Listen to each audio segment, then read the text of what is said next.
What's going on, everybody? John and Will, Law of Polaris, thank you all for tuning in. 5 quarterbacks who are under the most pressure in 2019.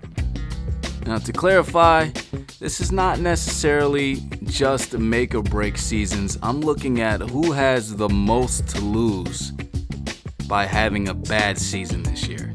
Emphasis on most to lose. So, for example, one name you're not going to see on this list that you may be expecting is Andy Dalton. Why?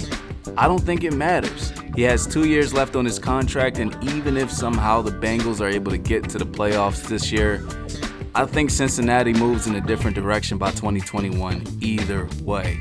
So I don't think there's a lot Andy Dalton can do that could change his situation unless the Bengals get back-to-back Super Bowls. So without further ado, let's kick this off. Number 5, Lamar Jackson. Look, last year the Ravens looked dead in the water before Lamar Jackson took over in Week 11, went on that 6-1 run, got the Ravens in the playoffs. And what everybody, including myself, was mystified about was how the Ravens were winning these games, with Lamar Jackson rushing for almost 700 yards. And we all ignored how terrible Lamar Jackson actually was at throwing the football, especially past the 10-yard line. But with that said, Harbaugh crafted an offense that was geared towards running, and they were winning games despite Lamar Jackson's ability to throw it down the field. And that was working until the Chargers made one simple adjustment on their defensive scheme and completely shut the Ravens down for 3 quarters in an embarrassing playoff loss. But even with that playoff loss, one of the stories this offseason is the talk from the Ravens coaching staff, including Harbaugh, about this new revolutionary offense that they're cooking up that is going to be geared towards the run. Now, we see this all the time in the NFL. Some new player or coach gives us something we never saw before. They look amazing, they win a few games, and then the great minds of the sports world figure it out and they are gone with the win. So the reason why I'm saying this is all going to fall on Lamar Jackson is because it is. Lamar Jackson is going to have to cash that check that Harbaugh wrote. Number 4, Josh Rosen. Listen, the Josh Rosen story is a unique one. And usually, quarterbacks are given a pass for their rookie season unless they're utterly abysmal. Now, Rosen's rookie season, I wouldn't call it abysmal, but dead last in passing yards per game, dead last in QBR. And with that said, he was only slightly, and I do mean by a thin margin, slightly worse than Josh Allen, who still has his job in Buffalo. And outside of the ageless wonder Larry Fitzgerald, it's not like Rosen had a ton of weapons at his disposal. But at the end of the day, the Cards finished 3-13, which put them in a perfect position with a new head coach to get Kyler Murray and to take a pass on Rosen. And that's exactly what they did.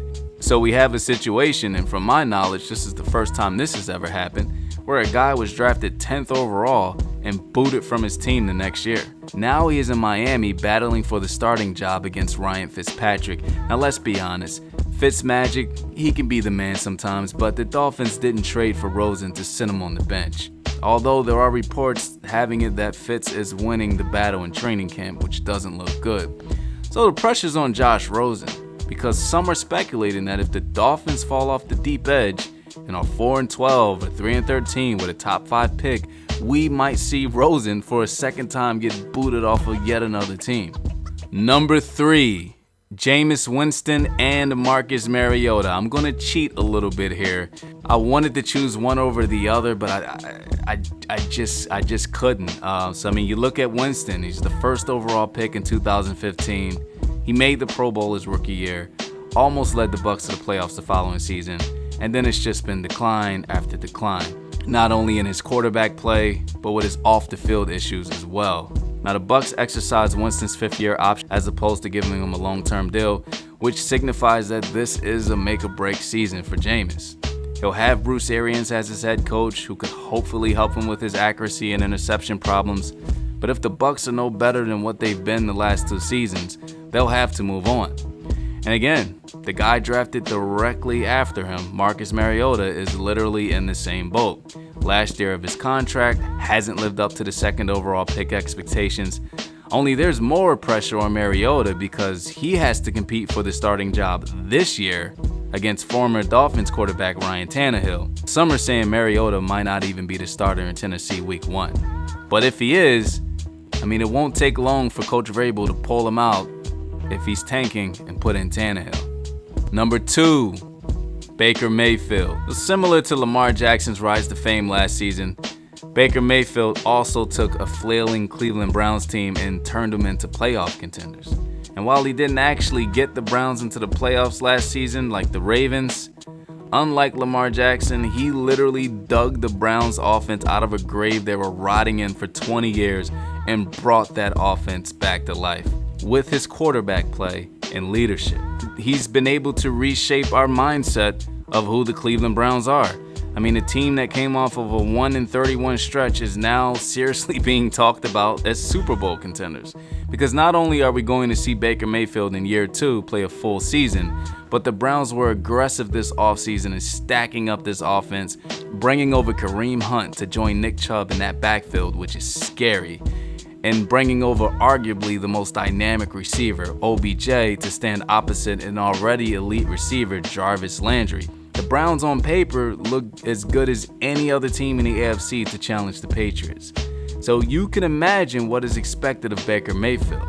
We don't want to see a 7-9 Browns. We don't want to see a 6-10 Browns. Anything other than a 10-6, 11-5 playoff Browns team is just not going to look good. So there's a lot of pressure on Baker Mayfield to put these pieces together to take that momentum and bring the Browns into the playoffs finally. Number 1, Carson Wentz. Listen, last year, before his injury, Carson Wentz, although the Eagles didn't look great, although they didn't have a great record, he was having statistically a better year than what he was having during his MVP run. This offseason, the Eagles gave Carson a huge 4-year contract extension, and the security blanket is now in Jacksonville. Now, last season, it was evident that Wentz was not ready to play as early as he did. And as the weeks went on and he took the punishment, he also had the back injury that sidelined him. Now, there's no lingering injury. There's no knee. There's no back. The Eagles are listed as having one of the best rosters in football. Wentz has the best offensive line in the league, according to PFF, and a ton of offensive weapons. Eagles brought over Jordan Howard. You got Ertz, you got Dallas Goedert in the 2 tight end set. They brought back Alshon, they brought back Aguilar. They added Deshaun Jackson. I don't care that he's 32 years old. This man is the deep threat that the Eagles sorely needed.